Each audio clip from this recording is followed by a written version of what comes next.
이제 부활하신 후에 40일 동안 제자들과 함께 하면서 11번 정도 나타났다 그렇게 말씀드렸습니다. 그런데 그 가운데서 오늘은 야고보에게 보이셨다 그렇게 말씀하고 있어요. 여러분 성경에는 여러 야고보가 있습니다. 최소한 3명의 야고보가 있습니다. 그런데 이 앞에 사도 바울은 그 후에 야고보에게 보이셨으며라고 얘기할 때 이 야고보가 어떤 야고보인지 얘기하고 있지 않아요. 우리는 이제 뭐 성경 지식을 알고 있는 분들은 이제 여기 이 부분을 주의 형제 야고보다 이렇게 여기지만, 그러나 그 앞에 사실은 아무런 이제 형용하는 말이 없으니까 그걸 어떤 야고보인지 뭐 이 첫 번째 순교자이자 이제 세베대의 아들이고 요한의 형제인 그 야고보인지, 또는 작은 야고보라고 불리우는 알페오의 아들 야고보인지, 아니면 예수님의 형제 야고보인지 정확하지 않지 않냐 그러면서 이걸 난제로 꼽는 사람들도 있습니다. 그런데 그 부분을 이제 그 부분에 대해서 아니 야고보를 따로 기록하지 않았냐 그러면 제자들 가운데 있었던 그런 요한의 형제 야고보나 알페오의 아들 야고보는 아니지 않겠냐, 앞에 제자도 있고 뒤에 사도들도 있지 않냐, 그렇게 따지면 위에 게바도 따로 있는 걸요. 그러니까 이게 주의 제자들 중에 하나 그 야고보가 아니라고 얘기할 단언할 수 있는 이유는 사실은 없어요. 그러나 여러분 우리가 주의 형제 야고보라고 좀 그래도 넘겨짚을 수 있는 이유가 무엇이냐면 사도 바울이 그 사도 바울 서신서 전체 가운데서 따로 언급하는 야고보는 이 주의 형제 야고보밖에 없다는 사실을 우리 기억해야 하는 것이죠. 우리 언제 그렇게 쓰냐면 갈라디아서 1장 19절에서 그렇게 얘기합니다. 갈라디아서 1장 19절에서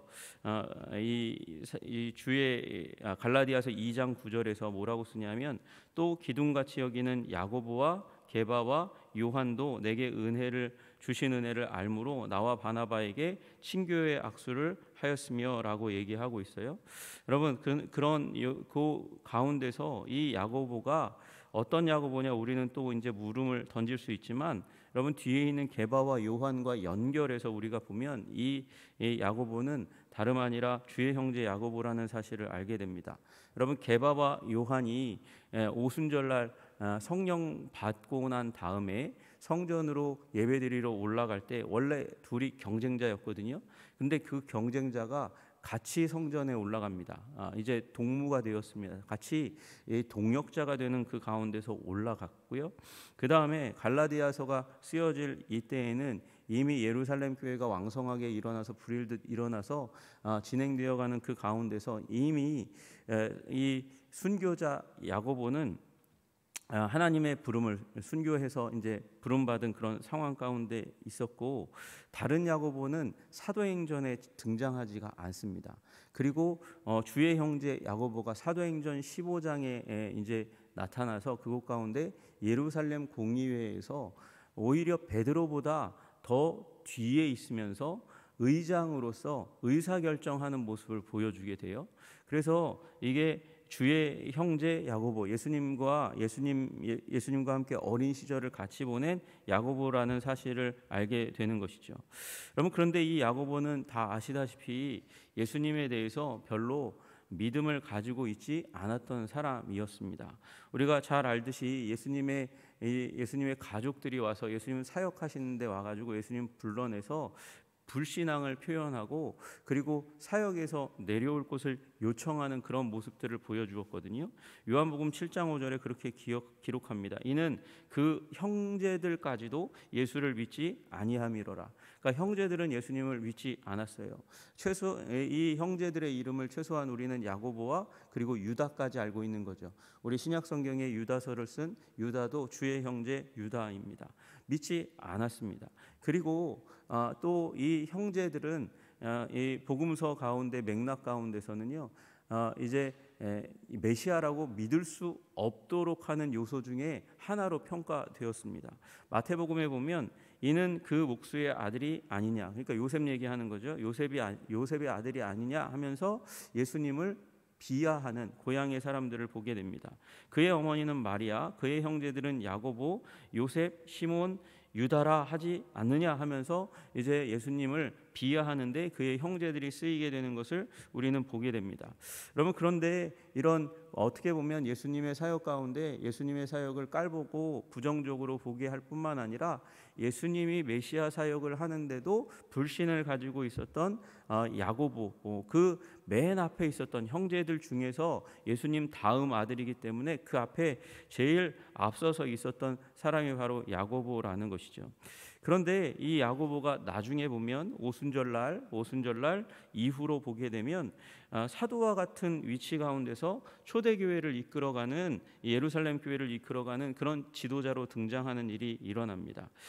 이 예루살렘 교회에 힘 있는 이제 기둥과 같은 목회자가 되었을 뿐만 아니라 예루살렘 공의회를 주관하고, 그 다음에 베드로가 이제 핍박의 상황 가운데서 예루살렘 교회를 떠나는 일이 있잖아요.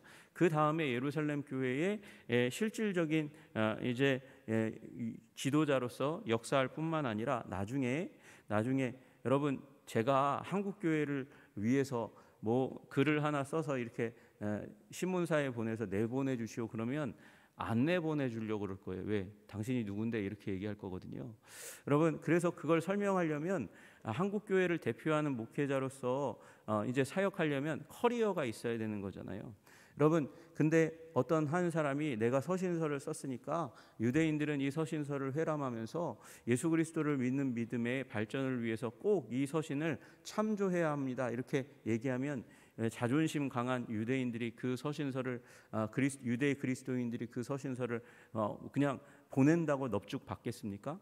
그러니까 야고보서를 쓸 때에 이 흩어진 이스라엘의 12지파를 위해서 야고보서를 썼을 때에 그 야고보서를 받아서 권위 있는 서신으로 받으려면 야고보가 그래도 영향력 있는 삶을 살아야 되잖아요. 그러니까 영향력 있는 삶을 살 만큼 유대인들에게 인정되고 야고보서가 지금까지 남아 있으려고 하려면 야고보는 훌륭한 그리스도인으로서 뿐만 아니라 훌륭한 지도자로서 남아 있어야 되는 거잖아요. 그런 일이 그런 일이 그의 인생 가운데 있었다는 것이죠. 그리고 나중에 그는 예수 그리스도의 이 죽으심과 부활을 증거하다가 AD 69년경에 이제 순교하기까지 그렇게 하는, 그래서 예수 그리스도의 증인이요 순교자로 교회 역사 가운데 기록되는 일들이 일어나는 거거든요. 그런데 이런 전격적인 변화가 어떻게 일어났겠습니까? 예수님을 부인하고 예수님을 사역에서 끌어내리려고 했던 사람, 그런데 변화되어서 예루살렘 교회의 지도자가 되었을 뿐만 아니라 전체 디아스포라 유대인에게까지 영향력 있는 지도자가 되었고 순교자가 되는 것, 그게 결코 우연에 의해서 일어난 일이 아니라는 것이죠.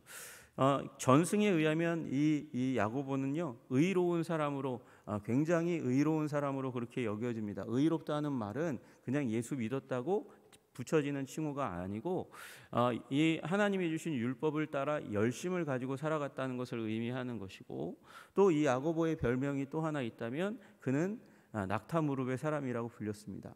경건 생활에 지극한 열심이 있는 기도의 사람이었다는 것을 의미하는 것이죠. 그런데 이런 부분들이 그냥 우연에 의해서 만들어지는 게 아니라는 거예요. 2세기에 있었던 헤게시푸스는요, 이 야고보, 그러니까 야고보에 대해서 어떻게 평가하냐면 어릴 때부터 극단적인 경건 생활을 한 자라 그렇게 표현합니다.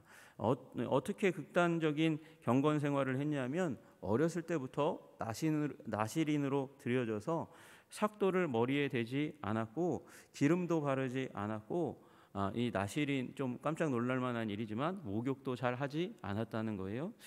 그리고 모직옷은 입지 않고 베옷만 입었던 나시린으로서 살아갔던 사람이라는 겁니다. 여러분, 왜 이 야고보가 나시린과 같은 어린 시절을 지내왔을까요? 그 이유는 어렸을 때의 가정적인 분위기 때문이겠죠. 여러분, 가정이요 어떻게 시작했는지 여러분과 제가 복음서의 시작을 통해서 알고 있잖아요. 어머니가 갑자기 임신했어요. 사람에 의해서가 아니라 아버지에 의해서가 아니라 그걸 어렸을 때 야고보는 잘 인지하지 못했을 수 있지만 그러나 그게 가정적인 분위기로는 반영될 수 있는 것이죠. 여러분 잘못하면 죽을지도 모르는 그런 상황 가운데서 큰 믿음 가지고 어머니 마리아가 이 동정녀 탄생을 받아들였단 말이죠. 받아들이는 그 가운데서 이제 사촌에게 가서 거기에서 세례 요한이 태어날 그 상황 가운데서 이제 서로 믿음의 이 공명 북돋우는 과정들이 있잖아요. 그 과정들 가운데 마리아의 경건성은 더욱더 높아졌을 것인데 문제는 그러고 이제 돌아와서 아이를 낳는 그 가운데 요셉과 더불어서 이 위기 가운데서 신앙적인 굉장히 큰 전환기잖아요. 그 가운데서 아이를 누구를요? 예수님을 낳았어요. 예수님 낳고 나서 그 다음에 천사가 나타나서 어떻게 합니까? 피하라고 얘기하시는 상황들이 나타나잖아요. 여러분 헤롯을 거쳐서 왔던 동방 박사들이 와서 예수님을 경배하고 예배하는 그 일들이 일어나서 예수님이 그 당시 현장 가운데서 만났을 사람들 그게 피해집니까? 여러분 동방 박사가 세 사람이 아니거든요. 세 사람이 아니에요.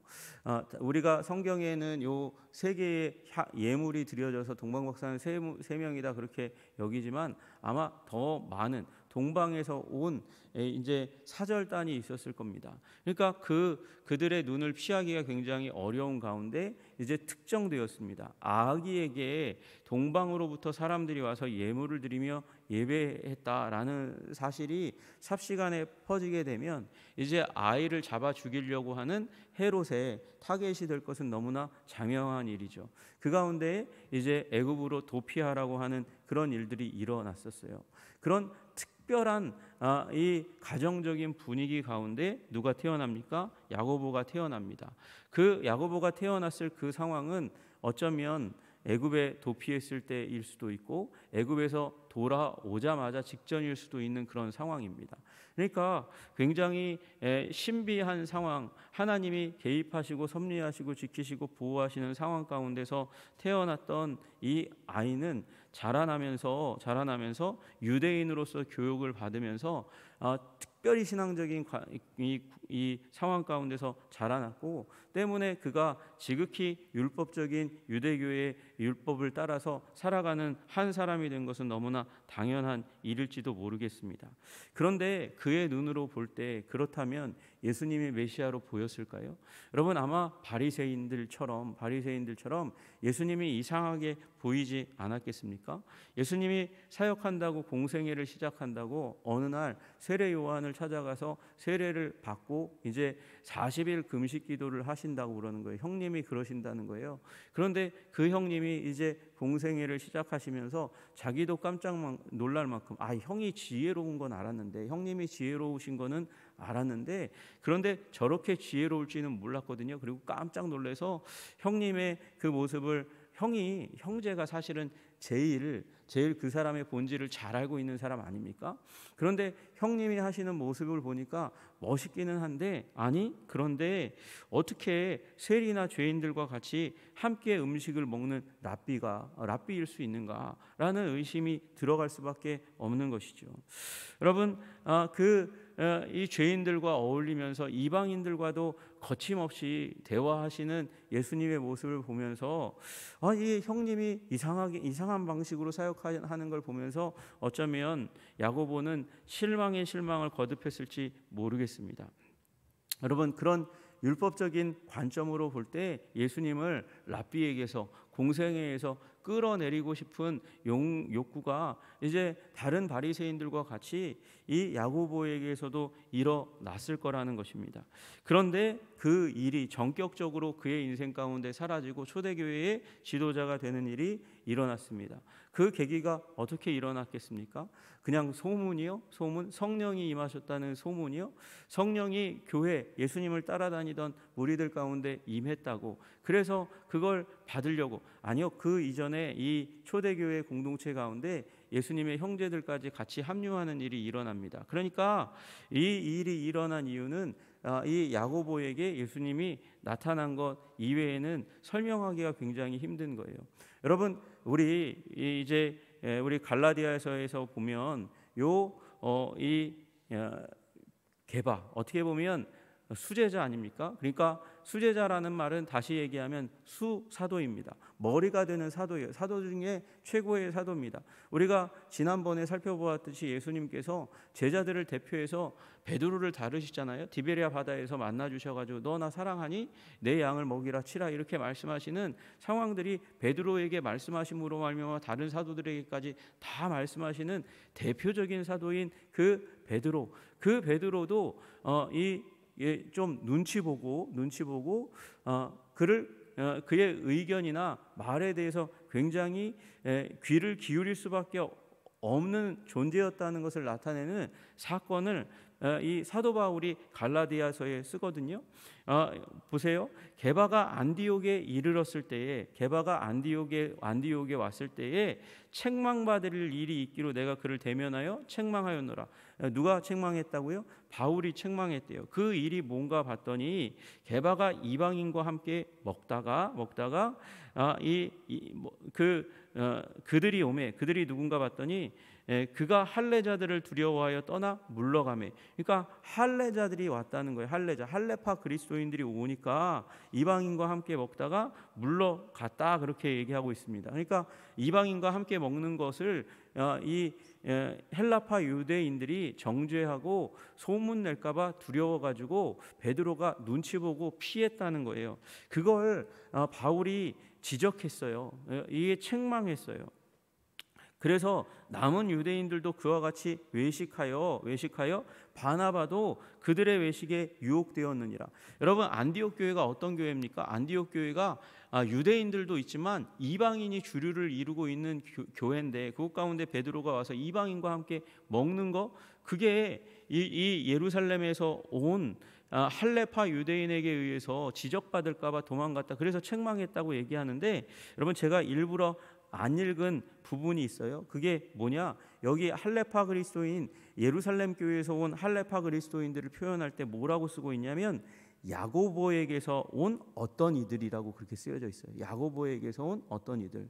여러분, 그러니까 이 야고보 휘하에서 야고보의 가르침을 따르면서 열심히 예수님을 믿는 사람들이 있는데, 이 사람은 어떤 사람들이에요? 할례파 그리스도인들, 다시 얘기해서 율법주의 그리스도인들의 대표자가 야고보고 그를 따르고 있었다는 것이죠.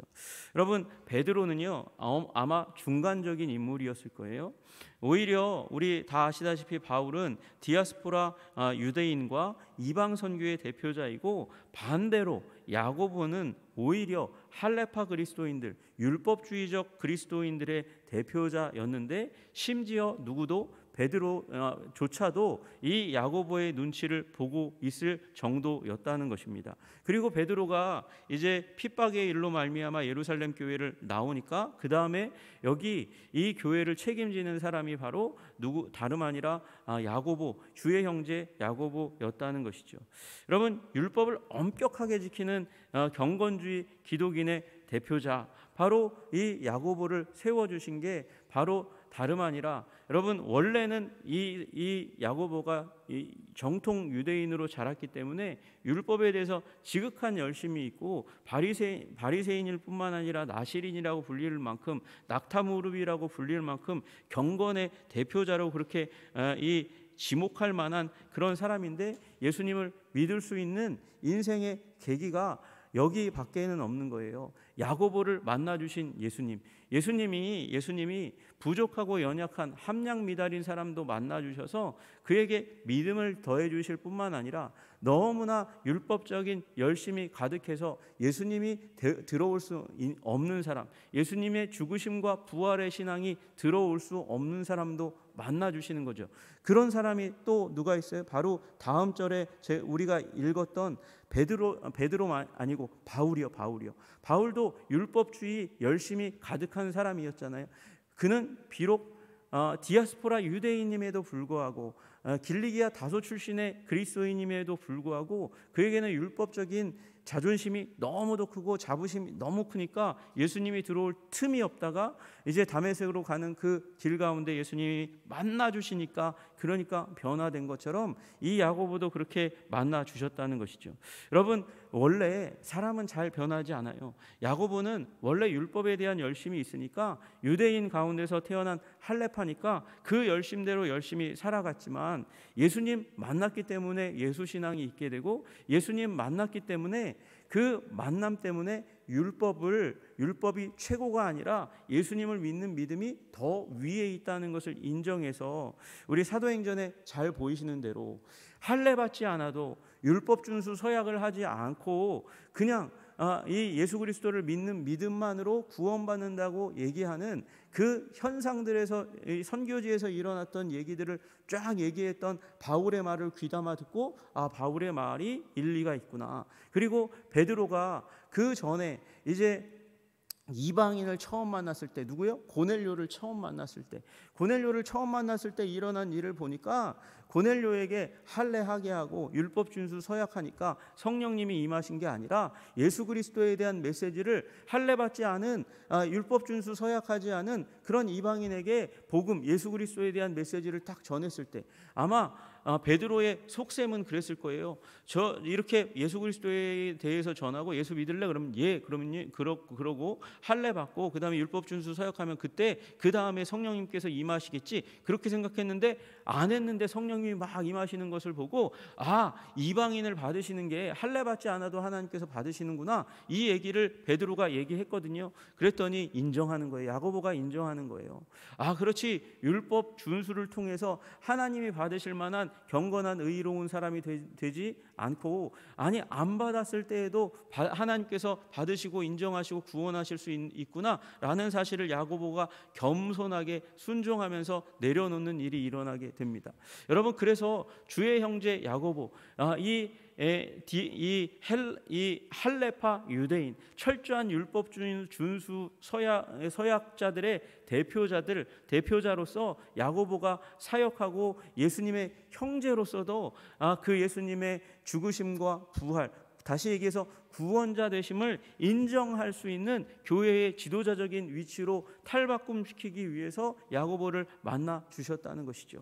여러분, 예수님과의 만남, 이 야고보가 예수님을 믿었다는 사실이 우리도 예수님을 믿을 수 있는 이유가 되는 것입니다. 예수님에 대해서 믿지 못했고 거절했고 거부했던 한 사람 야고보까지도 믿고 초대교회의 지도자가 되고, 나중에 69년에 어떻게 됩니까? 69년에 이제 야고보가 성전 위에서 떠밀려 추락해서 순교하시기까지, 여러분, 이 야고보가 철저하게 예수님을 따라 의롭게 살아갔거든요. 의롭게 살아가는 그 가운데서도, 죽으면서도 저들의 죄를 용서하소서, 저들은 자기들이 하는 것을 알지 못합니다. 예수님이 하셨던, 그리고 스데반이 했던 기도와 같이 기도하고 성전에서 밀림받아서 이제 떨어져 순교하시기까지 그렇게 예수님께 충성하는 모습을 보였고, 유세비우스라는 이제 초대교회의 지도자는 뭐라고 썼냐면, 유대인들이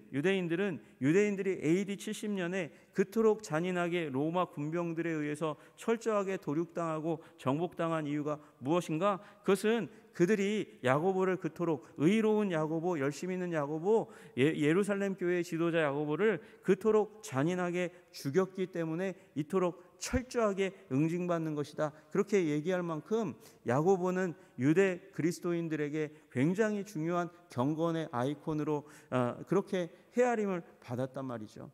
여러분, 그런 야고보를 만든 것은 야고보의 열심이 아니었습니다. 야고보의 열심이 아니라 바울을 만나 주셨던 것처럼 예수님과의 만남이었는 줄로 믿으시기를 주님의 이름으로 축복합니다. 오늘도 우리는 구원받기 위하여, 또 구원을 누리기 위하여, 구원 주신 그 하나님께서 천국 가게 하신 것을 믿음으로 바라볼 뿐만 아니라, 오늘 우리의 삶 가운데 예수 닮도록 하는 그 경건의 부름 가운데 열심을 내야 하지만, 그 열심은 우리의 의지와 결단으로 이루어지는 것이 아니라 예수님과의 만남으로 이루어지는 줄로 믿으시기를 주님의 이름으로 축복합니다. 그 만남은 우리가 예수님을 예배할 때에, 예수님의 말씀을 읽을 때에 우리 가운데 확신을 주시는 부활의 주님께서 주시는 줄로 믿으시기를 주님의 이름으로 축복합니다. 여러분, 야고보는 주의 형제였습니다. 형제가 제일 믿기 어려워요. 왜? 너무나 잘 알기 때문에. 게다가 신앙적인 입장에서 야고보는 완전히 어쩌면 반대편에 서 있는 사람이었을지 모릅니다. 바리새인과 같은 입장에서 예수님을 바라보았던 사람입니다. 그러나 예수님 만나니까 변화됩니다. 예수님 만나니까 성장하고 성숙하게 됩니다. 자기가 있는 그 입장을 내려놓고 인정할 수 있는 성숙한 모습, 이 야고보가 아마 막아섰다면 예루살렘 공의회가 엉망이 되고 이방인 선교에 커다란 걸림돌이 생겨나는 일이 일어났을지 모릅니다. 여러분, 여러분의 삶이 누군가에는 디딤돌이 될 수 있고 누군가에는 거치는 돌이 될 수 있는 그런 가능성이 있습니다. 여러분이 누군가가 구원받고 그리고 자신의 인생의 비전과 꿈을 꾸게 하는데 여러분이 모두가 다 걸림돌이 아니라 디딤돌이 되시기를 주님의 이름으로 축복합니다. 디딤돌이 되는 그런 성장과 성숙은 예수님과의 만남 가운데 이루어진다는 사실을 우리는 야고보의 예를 통해서 배우게 됩니다. 여러분, 예수 그리스도 우리 주님, 부활하신 주님 만남으로 말미암아 성숙한 아름다운 디딤돌과 같이 되는 그리스도의 사람 되시기를 주님의 이름으로 축복합니다. 기도하겠습니다. 하나님 아버지, 감사하고 찬양합니다. 주의 형제 야고보가 예수님을 만났습니다. 예수님이 살아계실 때, 돌아가시고 부활하시기 전에는 예수님을 반대했고 또 형제들을 대표해서 형제들을 이끌어가며 예수님이 사역에서 내려오시도록 하는 그런 역할을 감당했지만 부활하신 주님 만나주심으로 말미암아 그가 전격적으로 변화되었습니다. 예수님을 따르는 충성스러운 제자들 그룹 가운데 이제 합류하여서 이 초대교회를 이끌어가는 강력한 지도자로 쓰임받게 된 것을 우리는 보게 됩니다. 주님, 우리들의 삶 가운데도 하나님 이와 같이 주님과의 만남을 통해서 하나님의 나라를 위해서 쓰임받게 되며 다른 사람들이 예수님을 믿는 그 믿음 가운데 하나님, 우리가 디딤돌이 될 수 있는 하나님 아름다운 변화, 성장과 성숙의 변화를 우리들 가운데 허락해 주시기를 간절히 소원합니다. 인간적인 노력으로는 될 수 없는 것이고 예수님을 만남으로 말미암아 이루어지는 이 삶의 변화를 우리에게도 허락하여 주시옵소서. 예수님 이름 받들어 기도드리옵나이다. 아멘.